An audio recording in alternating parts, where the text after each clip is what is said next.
Now, example 1.3. Coulomb's law for electrostatic force between 2 point charges and Newton's law for gravitational force between two stationary point masses. Both have inverse square dependence.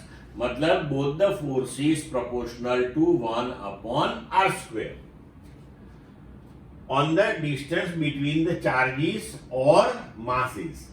Now A.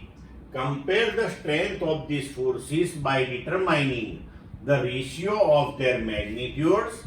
1 for an electron and a proton, and 2 for two protons. B. Estimate the acceleration of electron and proton due to the electrical force of their mutual attraction when they are at distance 1 angstrom. 1 angstrom, that is 10 raised to minus 10 meter apart. Mass of proton 1.67 into 10 raised to minus 27 kilogram, and mass of electron 9.11 into 10 raised to minus 31 kilogram. ये आपको दिया हुआ है. अब देखो कि electric force between an electron and proton at distance r, तो वो हम लिख सकते हैं कि F E that is electron का चार्ज माइनस ई, प्रोटॉन का plus E, so plus E into minus E, that is minus E square. So we can write minus 1 upon 4 pi epsilon 0 e square upon r square. Negative sign indicates the attractive force. Now gravitational force, that is also attractive force.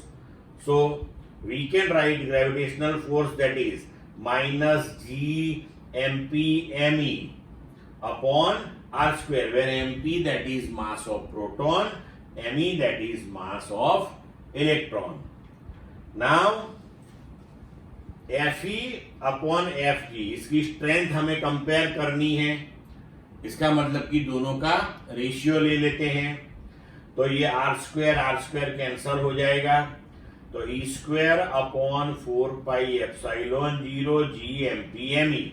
अगर ये सब value हम यहाँ substitute करते हैं, then after if we solve it we will get the value 2.4 into 10 raised to 39. तो यहाँ हम देख सकते हैं कि Fe अपॉन Fg की वैल्यू इतनी बड़ी आ रही है, मतलब कि इलेक्ट्रिक फोर्स जो है वो ग्रेविटेशनल फोर्स से बहुत ही स्ट्रॉन्ग है, very much strong compare to gravitational force.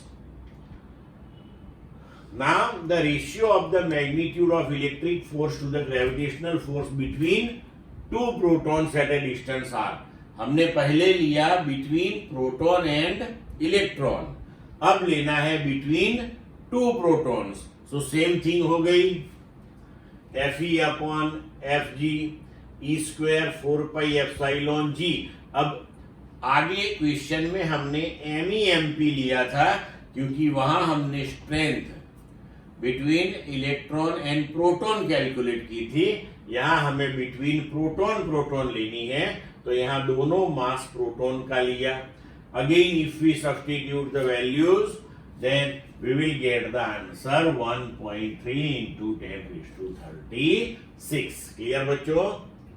Now the ratio of the two forces shows that electrical forces are enormously stronger than the gravitational force. मतलब कि इलेक्ट्रिक फोर्स वो ग्रेविटेशनल फोर्स से कहीं गुना ज्यादा स्ट्रॉन्ग होता है. अब B, the magnitude of force between electron and proton. Electric force हमने कैलकुलेट करना है और डिस्टेंस हमें दिया है 1 एंगस्ट्रॉम, मतलब 10 raised to minus 10 मीटर. तो 1 upon 4 pi epsilon 0 E square upon R square. सब वैल्यू सब्स्टिट्यूट की. Distance 1 angstrom, that is 10 raised to minus 10 metre. तो आंसर आएगा 2.3 into 10 raised to minus 8 newton. तो ये हो गया electric force between proton and electron when they are at distance 1 angstrom. अब हमें एक्सेलरेशन कैलकुलेट करने हैं. Now we can use Newton's second law of motion, F equal to ma. So acceleration, that is force upon mass.